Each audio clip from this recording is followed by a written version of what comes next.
speaking of W, you want to get into it? Because I have some things to say. I have some things to get off my chest. Yep.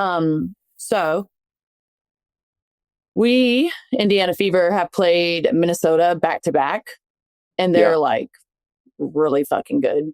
Like they are a hot team right now, and they're doing so good. But to me, Minnesota's offense is, I know people have opinions about Cheryl, that's their head coach, but dude, she is a genius when it comes to freaking being a head coach.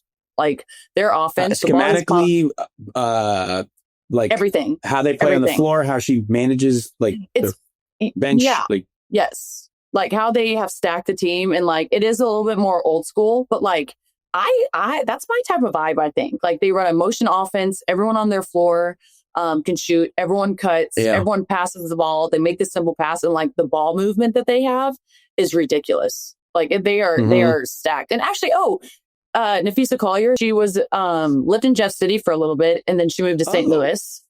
So I played against her. She's a Missouri girl. Yeah, since like 6th, 7th grade. What high school did she go to? She went to Incarnate Word. I know Incarnate Word's nice. Yeah, so she spent a year at Jeff City, I think, her freshman year, and then they moved to St. Louis for her to be a part of Incarnate Word, which is like a stacked basketball team. Who did you beat when we won state? What high school did you? I won 4 times, so each time. That's so fucking crazy. I sometimes can't even believe that. Oh, God. I guess your first 2 years then, when I would have like been there. Well, because wasn't one of them Incarnate Word?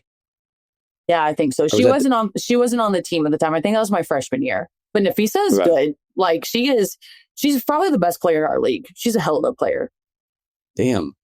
Yeah, like has everything in her bag.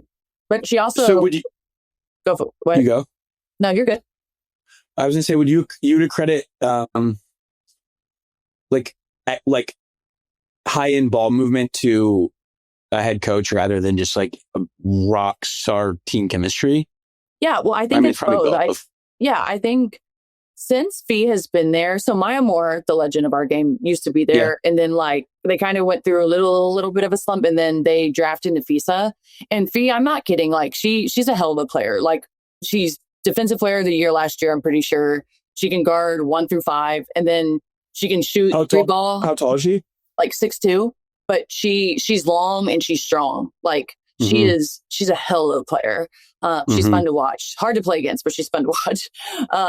But I would say that the teams that you find or see successful in our league, everyone on the floor can score, and it's mainly shooters or they can get to the rim or cutters, but it's really like the ball movement. Like when you have a motion offense that everyone can cut, everybody can pass, everyone can dribble and handle the ball, like that is freaking hard to guard, and Minnesota has that. Like that's would you say, I mean, I feel like that kind of is parallel to the way the NBA has evolved, where bigs are shooting the ball.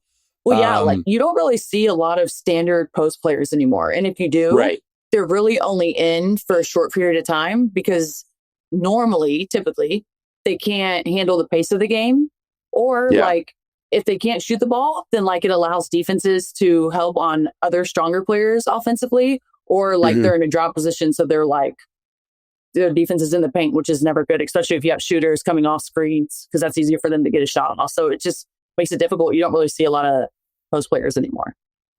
When do you think that trend started? Like, I think a lot of people would say that the NBA that started when, like, obviously Steph made the 3-point, like, the shot at fucking cheat code. And I mean, Caitlin did that too, but she's like very, very new. But it's interesting to see similarities between both leagues, I feel like. And certainly the value of the 3-point shot has grown, and the like less of a need for like bigs it's so interesting how they kind of have like evolved in like very parallel manners. I think that when you first saw that in our game, I would say with like Candace Parker, like she was kind of the first like point forward, I would say.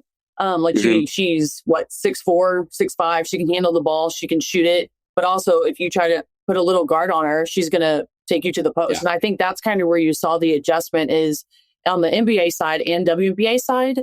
It's like these kids from a young age, regardless of how tall or how big they were going to be, they started doing ball handling. They started learning how to pass. They started doing more guard work than just typical post moves. And so that, think about it, that's hard to guard, because if you have a small on you, you're just going to go post them up. But if you have a big on you and you're on the perimeter, you're either going to shoot or drive right by them, because typically they're going to be slower. So it just makes it I know my kids are going to be freaking guards. Like, they are going to learn how to be guards regardless of how big they are.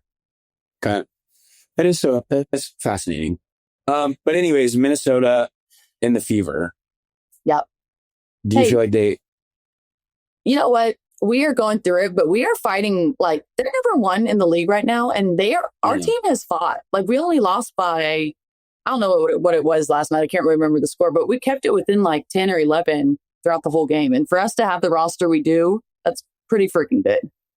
What's it been like watching your roster just kind of get blown up, and like you're just kind of trying to figure shit out from scratch? Dude, like, I mean, it's frustrating, but at the same time, I sports are weird, because like I know it sucks, but in the big picture, because it's, the season is not going the way we'd all like. But like, there's weird like poetry and beauty, and like people are hurt. Like, other people have to like step up. We no one believes in us. I just like watching it kind of play out and see who can rise up. And like, I mean, other people getting opportunities. Like, there are silver linings and everything, but your team is just destroyed. Going through it. And I think that what you had to say, all of that is like so valid and real. And I think you've definitely felt that when you were playing. I also think that like with that, it's funny because the whole season as a whole, like, you just have to peak at the right time, right? Like that's what it is. And so you see teams early in the season, like, oh, we didn't know they were going to be good. Well, maybe they peaked too soon. Or the teams that are typically good, they were going through it in the beginning, and now they're starting to peak, like Vegas. Atlanta has always been good all season long, and they're going to be a hell of a team. But Vegas, I mean, they've won their past like 10 games, but they struggled really bad at the beginning of the season, but they're starting to peak at the right time. But I think when you have a situation like us, where it's just, you have a new roster literally every 5 days, it's like you want to peak, but at this point, you're just trying to catch some type of rhythm. You're trying to get chemistry. Like, we just brought in a girl who was training in Turkey, right? Like, she's been in the W, but she hasn't been in the W in a couple of years. And so it's just like at some point, and this is me just being real, it's like you can keep saying, oh, it's just part of the game, it's just professional, but like, you can't. At the end of the day, it's hard to catch a rhythm and chemistry when you only have 2 days together. Like, you know what I mean? Especially when you're going against the best athletes in the entire world. Like, that shit's freaking hard. What to you is the right time to peak, and how does that happen? Like, team chemistry, well, I know it's everything, but from your lens, like, when is the right time to peak and how?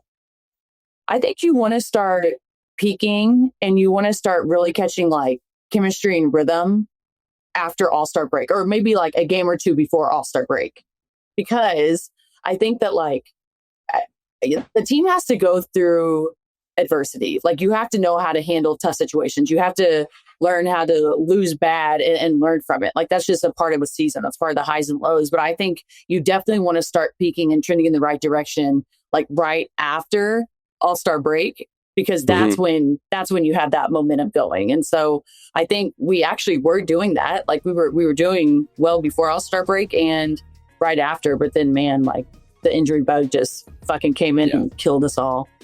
Not all, but you know what I mean.